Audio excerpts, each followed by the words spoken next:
तो मैं आप लोगों से गुजारिश करूंगा कि किसी के भी मन में 5 साल में छोटी सी भी अगर मन में ये आया हो कि आमिन भाई या आमिन भाई के किसी आदमी से मेरे मान सम्मान को ठेस पहुंची है, तो मेरा ऐसा मानना है कि वो ठेस हमें ये सांप्रदायिक ताकतों को मजबूती देने से ज्यादा बड़ी नहीं हो सकती। इसके हम खुद गुनाहगार भी बन सकते हैं।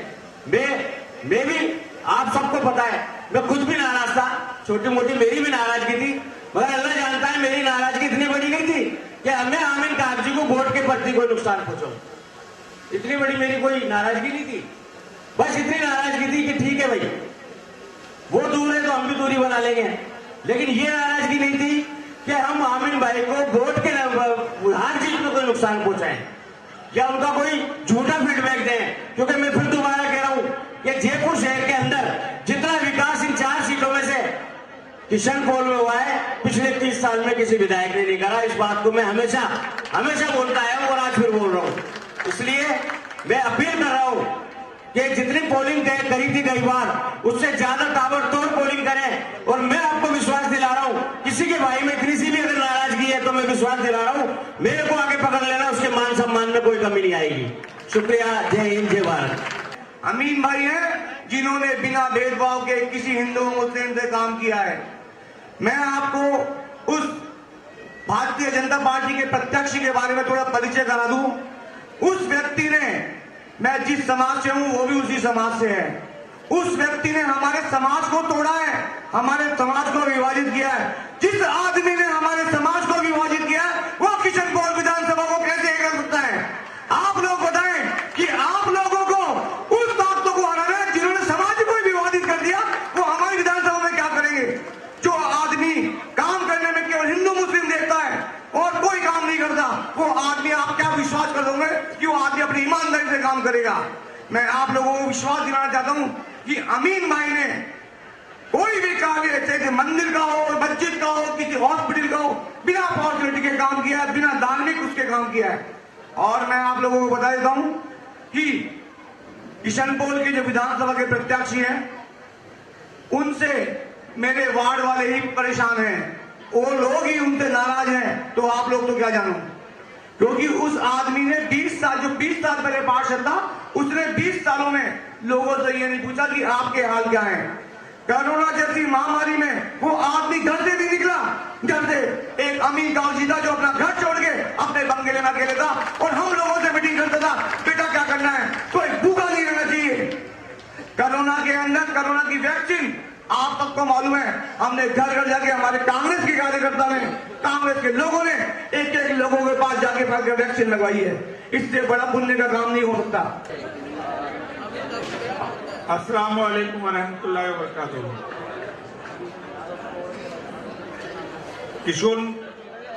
किशन पॉल विधानसभा के इस चुनावी सभा के अंदर यहाँ पर आए हुए कांग्रेस के सभी वरिष्ठगण, यहाँ के पार्षदगण, हमारे बुजुर्गों, नौजवान साथियों, इस कार्यक्रम में आने के लिए मैं आप सबका दिल की गहराइयों से खैर मकदम करता हूं, इस्तकबाल करता हूं। आपको पता है कि मैं पिछले 25 सालों से भारतीय जनता पार्टी में काम करता था और भाजपा के अंदर मैंने पार्षद से लगा के बोर्ड चेयरमैन और भारत सरकार के अंदर भी मैंने ऐसे बोर्ड चेयरमैन के रूप में काम किया। लेकिन आपको लगता होगा कि क्या वजह है कि अब मैं भारतीय जनता पार्टी को छोड़कर कांग्रेस में आया हूं। मैं आपको बताना चाहता हूं कि 25 साल पहले वो जो भारतीय जनता पार्टी थी वो अटल बिहारी वाजपेयी और भैरव सिंह शेखावत के जमाने की भारतीय जनता पार्टी होती थी, जिसके अंदर सबके विकास की बात होती थी, सबके विश्वास की बात होती थी। लेकिन अभी जो ये भारतीय जनता पार्टी है, ये जो भारत सरकार है, इसके प्रधानमंत्री हो, इसके गृह मंत्री हो, इनके राष्ट्रीय अध्यक्ष हो, ये हर दिन झूठ बोलते हैं। ये कहते हैं कि सबका साथ, सबका विकास और सबका विश्वास। अगर सबका विश्वास था तो 11% राजस्थान में अकलियतों की तादाद है, क्या कोई एक विधायक बनाने के लिए कोई ऐसा कैंडिडेट नहीं था जो उसको एक टिकट देते? इन्होंने हमेशा से अकलियतों के साथ, दलितों के साथ, युवाओं के साथ हमेशा धोखाधड़ी की है। ये सिर्फ कुछ गुजरात के लोगों को प्रमोट करना जानते हैं, ये सारी दुनिया जानती है, पूरा देश जानता है, राजस्थान जानता है। तो मैं आप सबसे ये कहना चाहता हूं, अकलियतों के अलावा मैं दूसरे समाज के लोगों से भी कहना चाहता हूं, खासतौर से दलितों से ये बात कहना चाहता हूं कि दलितों के लिए, अकलियतों के लिए इस भारतीय जनता पार्टी में कोई जगह नहीं है। ये जितनी भी बातें करते हैं दिन भर झूठ बोलते हैं। जितने वादे किए थे, 15 लाख रुपए की बात हुई थी तो हम सोचते थे, लोग हमसे पूछते थे 15 लाख रुपए कब आएंगे, हम जवाब नहीं दे पाते थे, मुंह छुपाना पड़ता था हमसे। लेकिन एक तरफ ये अशोक गहलोत है, जितने वादे किए उतने पूरे किए। और सबसे बड़ी बात है, जब पेंडेमिक, जब कोरोना चल रहा था, कोरोना के अंदर आपको याद है कि भीलवाड़ा मॉडल पूरे देश के अंदर उसको फॉलो किया, भीलवाड़ा मॉडल को। रामनगर के अंदर भी जो पेंडेमिक फैला, कोरोना फैला, उसको भी जिस तरीके से हैंडल किया, ऐसा पूरे देश में किसी सरकार ने, यहां तक कि केंद्र सरकार ने भी इतने बेहतरीन तरीके से कोरोना को हैंडल नहीं किया जितना अशोक गहलोत जी के राजस्थान की सरकार ने किया था। तो मैं आप सबसे ये कहना चाहता हूं, मेरे दोस्तों, बुजुर्गों, नौजवान साथियों, जैसे जैसे चुनाव करीब आएगा, ये नफरतें फैलाने की बात करेंगे, लोगों को लड़ाने की बात करेंगे, लोगों को तोड़ने की बात करेंगे, लेकिन आपको इनकी बातों में नहीं आना है। इनको लगता है कि कोई ना कोई ऐसा मैटर कर देंगे, उससे नफरतें फैल जाएगी और हम लोग वापस से सरकार बनाने की हम लोग कोशिश करेंगे। तो आपको इनकी बातों में नहीं आना है। जोरदार ताली के साथ में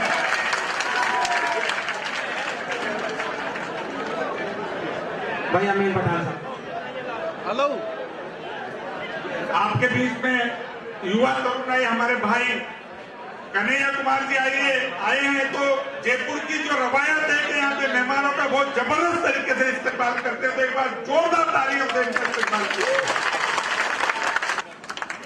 तालियों में कमी नहीं आना चाहिए। कन्हैया कुमार जी वो शख्स हैं, अभी आपको सुन के पता चल जाएगा कि बोले एक हिंदुस्तान की क्या आवाज है।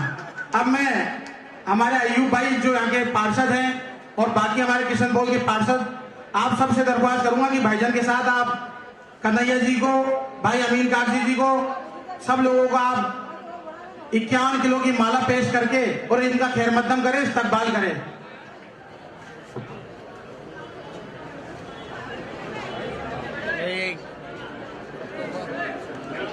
जाएगा नहीं है। थोड़ा सा बैक हो जाइए,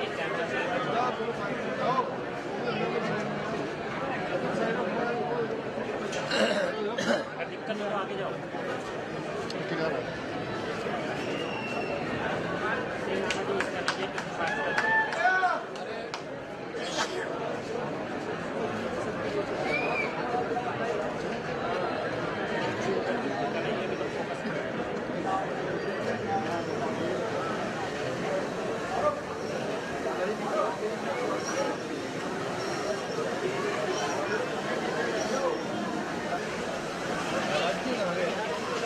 किशनपुर विधानसभा क्षेत्र की इस विशाल जनसभा में हमारे साथ यहाँ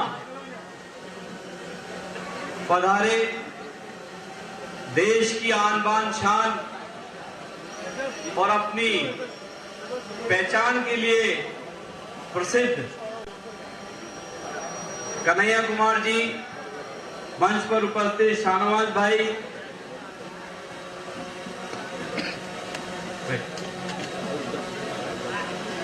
अमीन पठान साहब, गिरिराज गर्ग जी, फहीम कुरैशी जी, मुकेश वाल्मीकि जी, दीपक डंडोरिया जी, इकबाल भाई आरसीए, हमारे पूर्व पार्षद इकराम भाई, सकाउल्ला चाचा, हमारे यहाँ के पार्षद अयूब भाई और हमारे पीसीसी के सचिव अयूब साहब,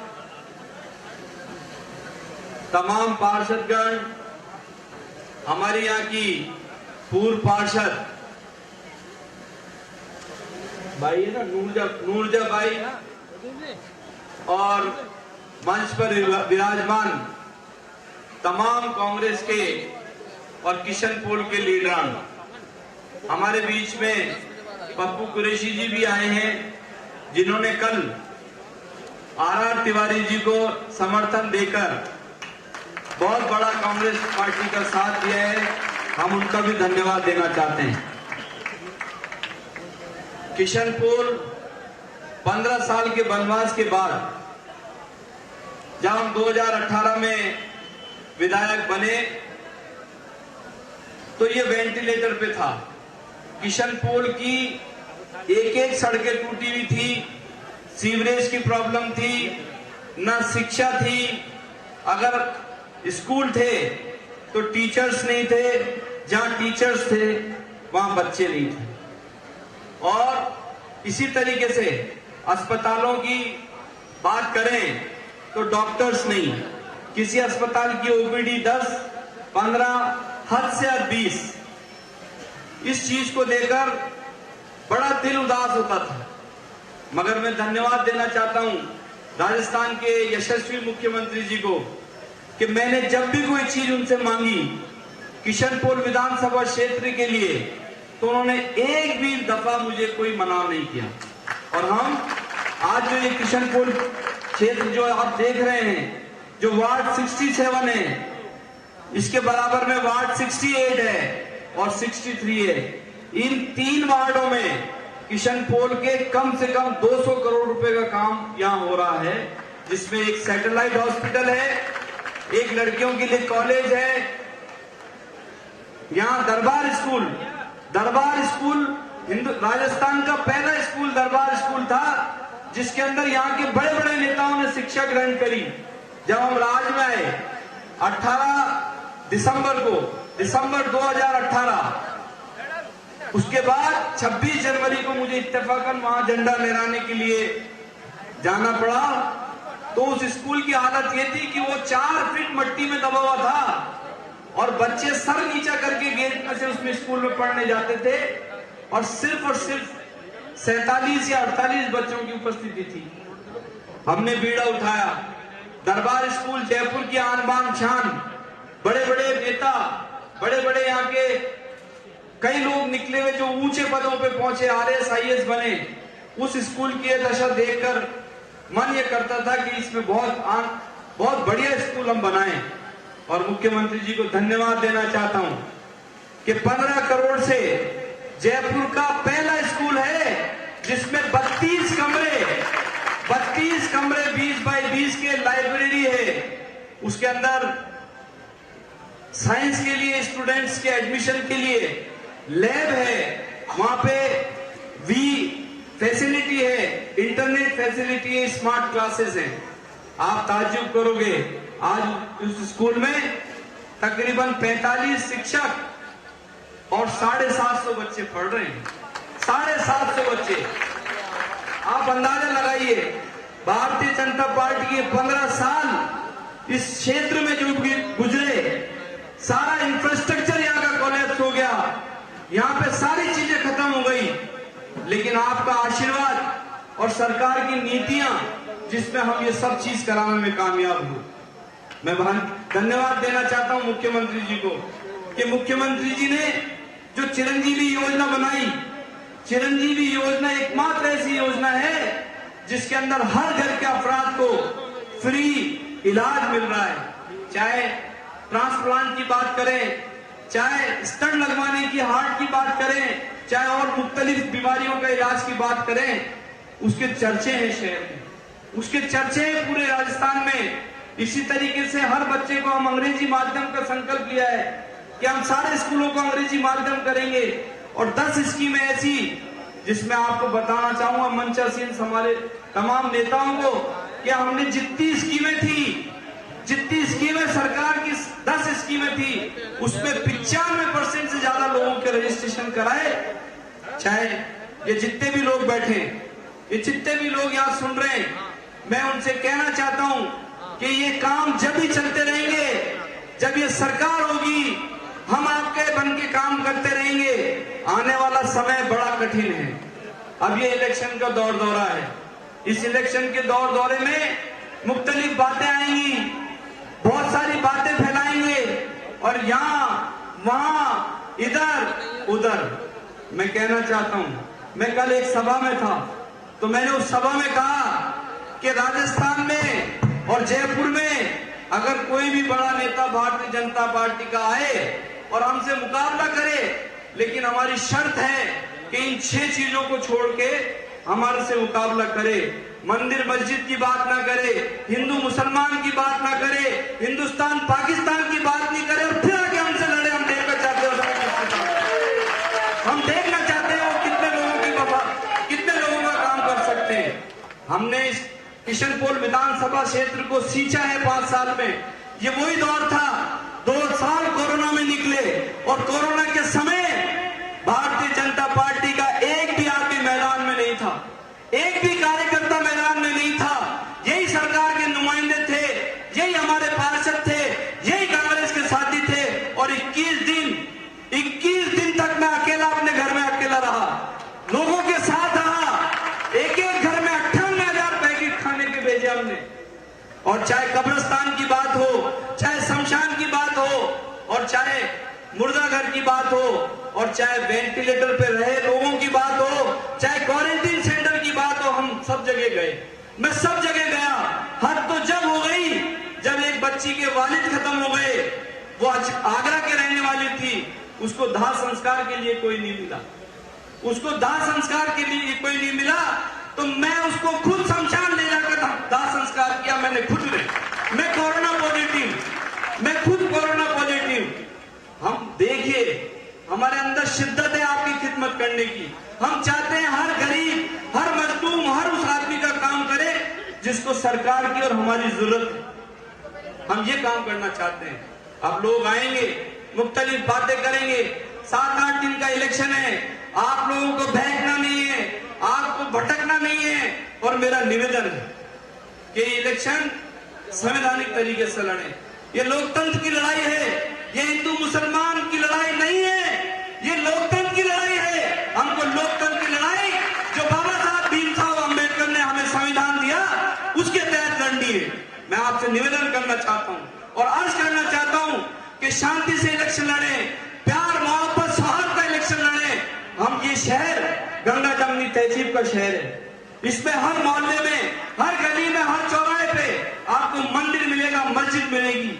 हम वो शख्स हैं कि जिसमें हमने 15 करोड़ रुपए से मंदिरों का जीर्णोद्धार करा, हमने 2 करोड़ से शमशान का जीर्णोद्धार करा, हमने 2 करोड़ से कब्रिस्तान का जीर्णोद्धार करा, हमने 2 करोड़ से जामा मस्जिद का जीर्णोद्धार करा, बगैर भेदभाव करा। और आज यहाँ में चैलेंज करना चाहते हैं, 15 साल तक मंदिर मस्जिद की बात करके ये वोट लेते रहे, एक मंदिर को नहीं सुधारा इन्होंने।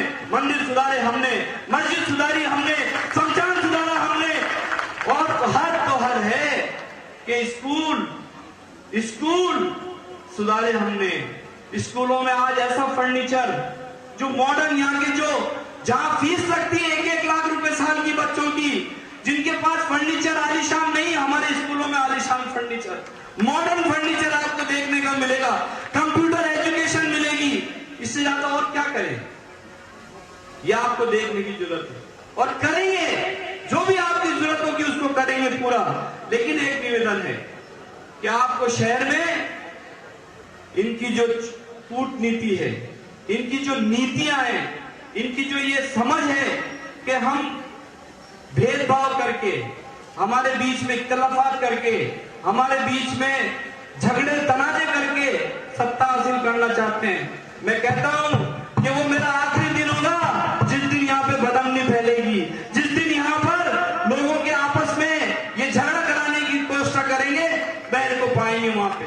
मैं बीच में मिलूंगा उनके, हर आदमी की रक्षा करूंगा, चाहे हिंदू और मुसलमान हो, किसी भी मजहब का साथी हो। मैं आपसे वादा करता हूं, ये सैटेलाइट हॉस्पिटल 40 करोड़ से बन रहा है आपके यहाँ।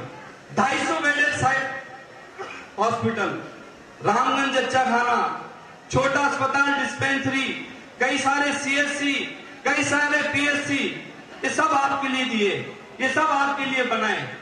मैं बहुत ज्यादा नहीं कह के, क्योंकि आधा घंटा रह गया है और मुख्यमंत्री जी की अभी रवानगी वहां उदयपुर से नहीं हुई है।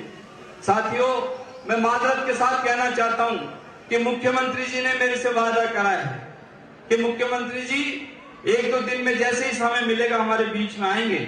लेकिन मुख्यमंत्री जी ने अपने जनप्रतिनिधि के रूप में, अपने प्रतिनिधि के रूप में मेरे भाई, हमारे महबूब नेता कन्हैया कुमार जी को भेजा है, जो हिंदुस्तान के बड़े बड़े लीडरों की छुट्टी छुड़ा देते हैं, बड़े बड़े लोगों की बोलती बंद कर देते हैं, वही कन्हैया कुमार है।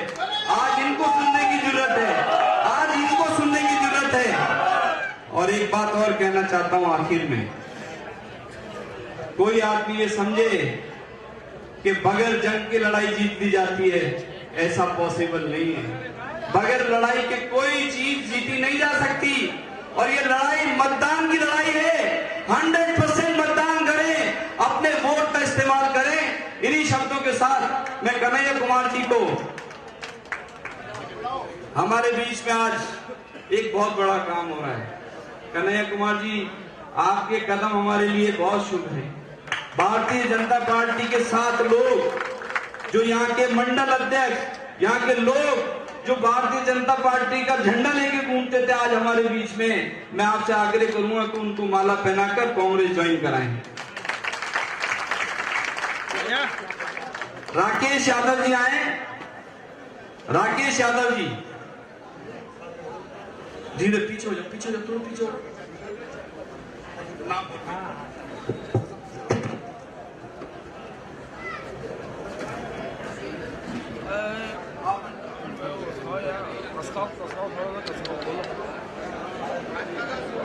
भैया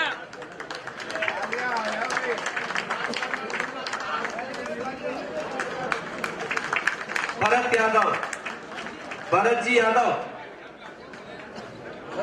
आइए। भरत जी, इनको बोलो ना थोड़ा ऐसा कैमरा में तो दिखे कम से कम। रतन जी गुजर, मंच पे भरत जी यादव, रतन जी गुजर, विजय जी कसाना। आने दो, ऊपर आने दो। आइए आइए आइए। विजय जी कसाना, सुमित यादव जी और योगेश जी यादव।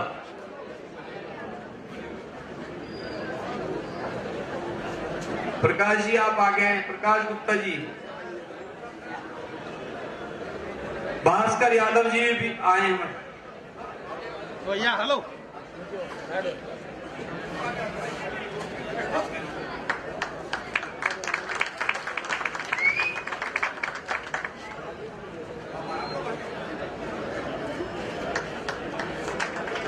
रतन यादव जी आप उधर जाओ, उधर जाओ, उधर। रजन आइए, आ जाओ भैया।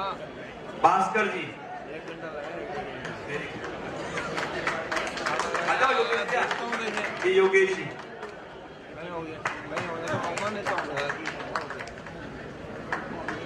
सुमित यादव जी,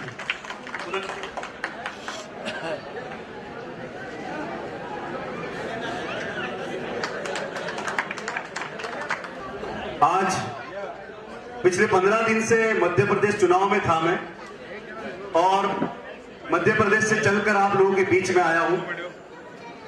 साथियों, मध्य प्रदेश में कांग्रेस की सरकार बन गई और 160 सीटों के साथ कांग्रेस की सरकार बन गई।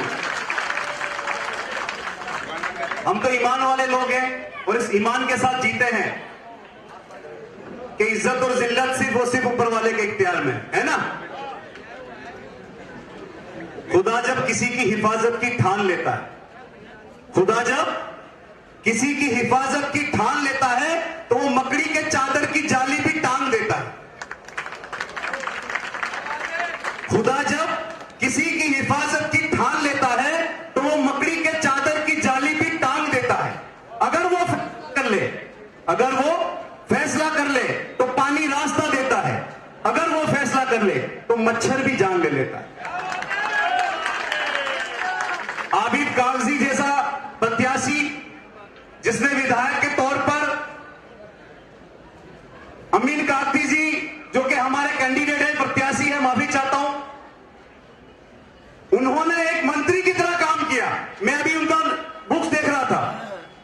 दरबार स्कूल जो यहां पे बहुत फेमस है, जयपुर और पूरे राजस्थान में लोग इस स्कूल को जानते हैं, उसको रिनोवेट करने का काम किया। कोविड में खुद बीमार होकर के लोगों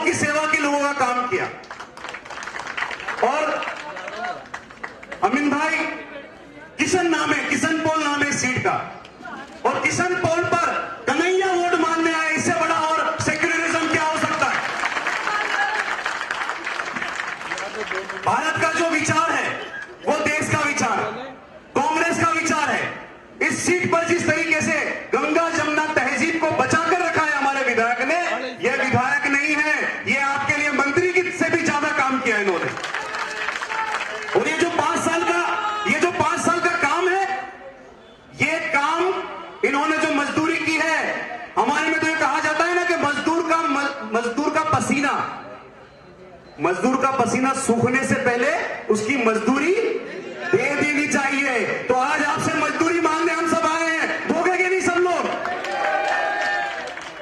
साथियों, बहुत ही चुनाव व्यस्त है, कन्हैया कुमार जी को हमें सुनना है। बंद रखते हैं जुबान, लब खोला नहीं करते, चांद के सामने तारे बोला नहीं करते। बहुत खूब। तो साथियों, मैं न चाहता हूं कि ज्यादा समय आपसे लूं, लेकिन जब मध्य प्रदेश से चलकर आपके बीच में आया हूं, 2-3 बातें आपसे मैं कहना चाहता हूं। अमीन भाई सिर्फ यहां के विधायक नहीं है, राष्ट्रीय राजनीति में भी इनकी उतनी ही पूछ है। जमालपुर सीट, हमारी अहमदाबाद की सीट के ये प्रभारी थे, वो सीट भी सबसे अधिक वोटों से इन्होंने जितवाई थी।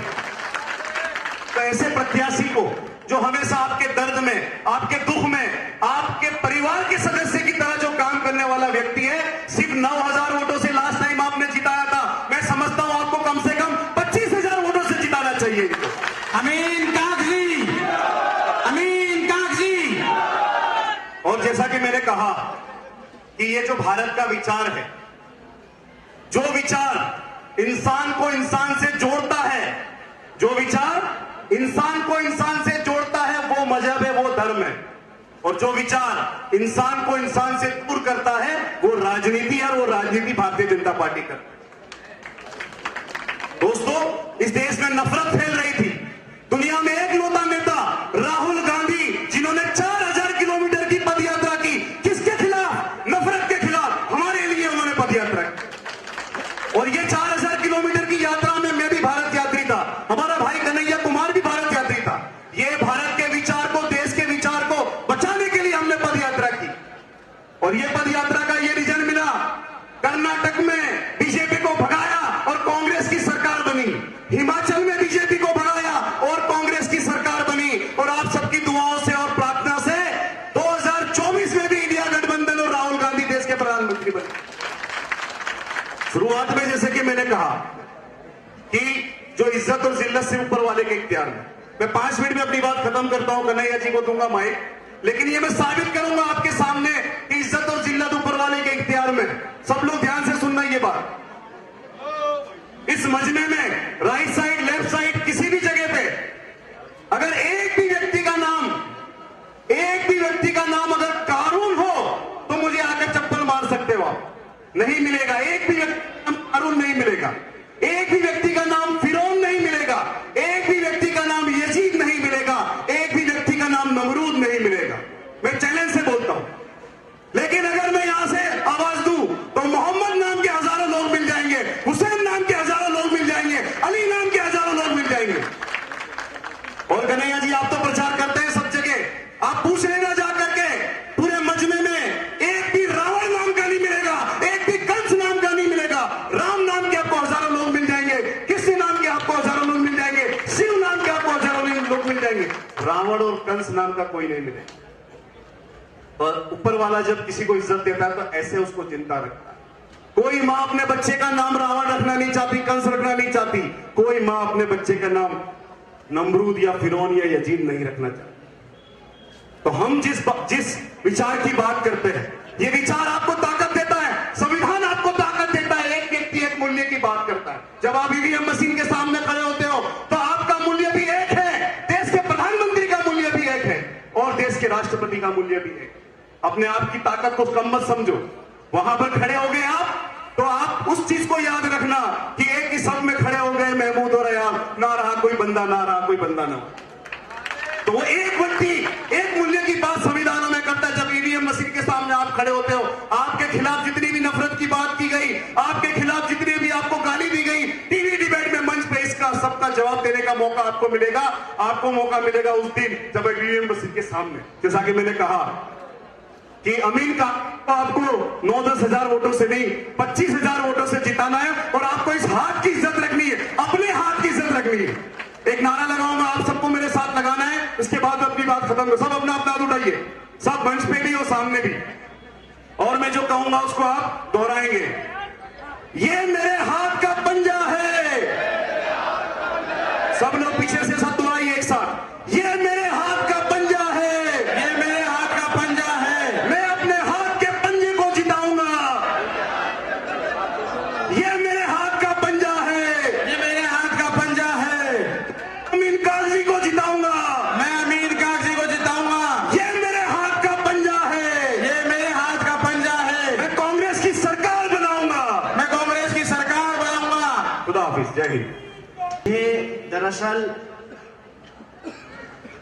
बीकानेर जाना था और सीएम साहब को यहां होना था। सीएम साहब उदयपुर रह गए और मैं जयपुर रह गया। इस सिलसिले में मुझे हमारी पार्टी भारतीय राष्ट्रीय कांग्रेस की तरफ से यह जिम्मेवारी मिली कि आप जाइए, किशनपोल के लोग इंतजार कर रहे हैं। बात तो हम सब एक ही करते हैं, लेकिन मैं समझ सकता हूं कि आप सब अपने चहेते मुख्यमंत्री जी को देखना चाह रहे थे, लेकिन आजकल मौसम का मिजाज भी कुछ नेताओं के ईमान की तरह हो जा रहा है। पता नहीं कब धुंधला हो जाए और दिखाई नहीं देता है। तो मौसम की गड़बड़ी के चलते वो आपके बीच नहीं आए हैं, तो मैं उनकी तरफ से और अपनी पार्टी भारतीय राष्ट्रीय कांग्रेस की तरफ से आप सभी लोगों से माफी चाहते हुए और जो बात कहने की, आपसे साझा करने की, बताने की जिम्मेवारी दी गई है उसका निर्वहन करने का प्रयास करूंगा। अभी हमारे भाई शहनवाज शेख ने कहा कि ये किशनपोल है और हमारे बीच कन्हैया वोट मांगने आए हैं। शहनवाज भाई, आप गुजरात से हैं, आपको एक बात और बता देता हूं। हमारे रीति रिवाज में जब शादी होती है तो शादी में 7 फेरे लिए जाते हैं और उन 7 फेरों में 7 वचन दिया जाता है कि हम इन 7 वचन को 7 जन्मों तक निभाएंगे। मोदी जी ने भी किसी के साथ 7 वचन लिया था और 7 जन्म तक जो है वादा निभाया, वचन निभाने का वादा किया था। मेरा नाम कन्हैया है, जानते हैं उनका नाम क्या है? यशोदा। मालूम है कि नहीं? और भारतीय राष्ट्रीय कांग्रेस जो है, भारतीय राष्ट्रीय कांग्रेस ने 7 गारंटी दी है। 5 साल में 7 गारंटी पूरा करेंगे, ऐसा भारतीय राष्ट्रीय कांग्रेस ने कहा है। तो ये 7 वचन, 7 गारंटी, 7 जन्म, यशोदा और कन्हैया, ये संयोग बड़ा अच्छा है। और हमारी 7 गारंटी का असर देखिए कि जो करते थे दिन रात हिंदू मुसलमान, वो भी कहने लगे रोजी रोटी कपड़ा मकान। इनको जो है ना हम कान पकड़ करके जो है अपने पिच पे लेकर के आए हैं, समझे?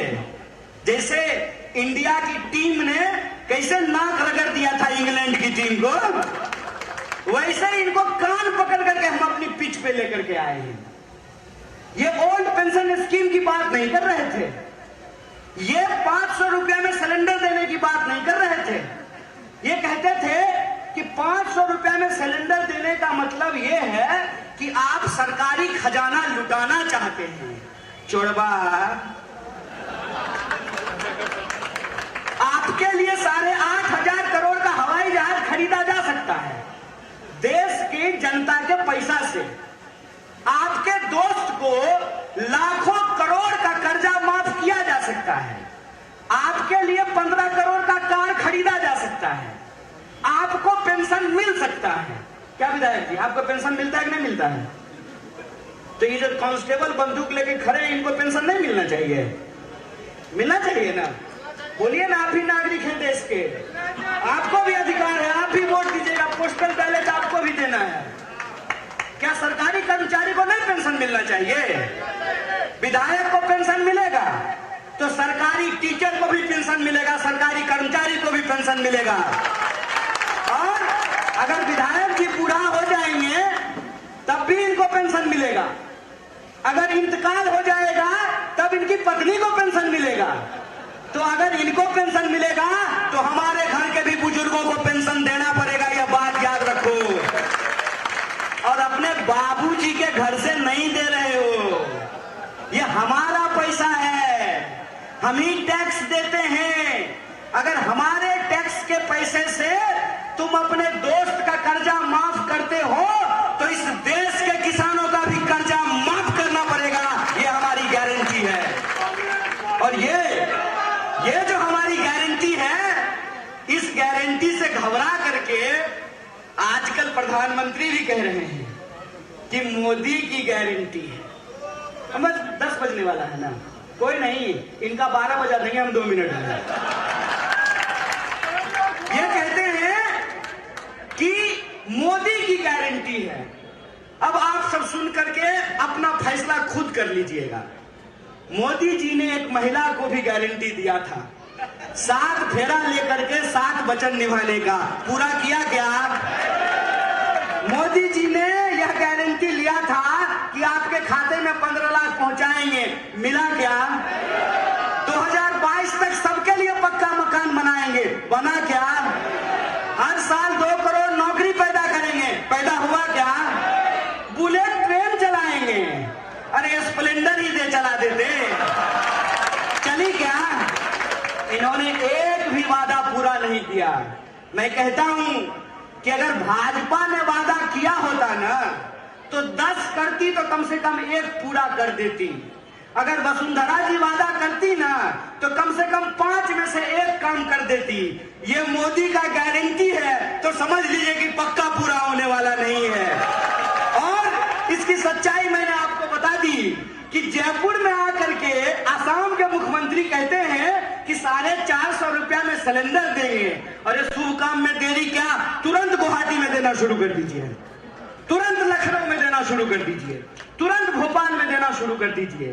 तो आपसे मैं आखिरी अपील करना चाहता हूं, देखिए राजनीति के बारे में आपका क्या विचार है हम जानते हैं, नेता के बारे में आपका क्या विचार है हम जानते हैं। जैसे इन्होंने कहा ना कि कोई अपने बेटे का नाम यजीद नहीं रखता है, कोई अपने बेटा को नेता भी नहीं बनाना चाहता है। यह शब्द गाली बन गया है। तो जो ईमानदार लोग हैं, जनता के लिए ईमानदारी से काम करते हैं, राजस्थान की सरकार ने जिस तरीके से काम किया है, आपको इस सरकार को अपनी सरकार की तरह बचाना पड़ेगा। बोलिए बचाएंगे कि नहीं बचाएंगे? अगर इस सरकार को आप बचाएंगे तो एक बात याद रखिएगा, राजस्थान हमेशा इस देश में इतिहास बनाता है, इस बार भी इतिहास बनाएगा। कांग्रेस दोबारा आएगी, पूर्ण बहुमत की सरकार बनेगी और अमीन काजी साहब को आपकी दुआ मिलेगा, आपका आशीर्वाद मिलेगा और आपके एक एक वोट से, आपके एक एक विधायक से हम बहुमत लेकर के आएंगे और अपनी 7 गारंटी को लागू करेंगे। इन्हीं शब्दों के साथ आप तमाम लोगों का शुक्रिया अदा करके अपनी बात को खत्म करूंगा। शुक्रिया।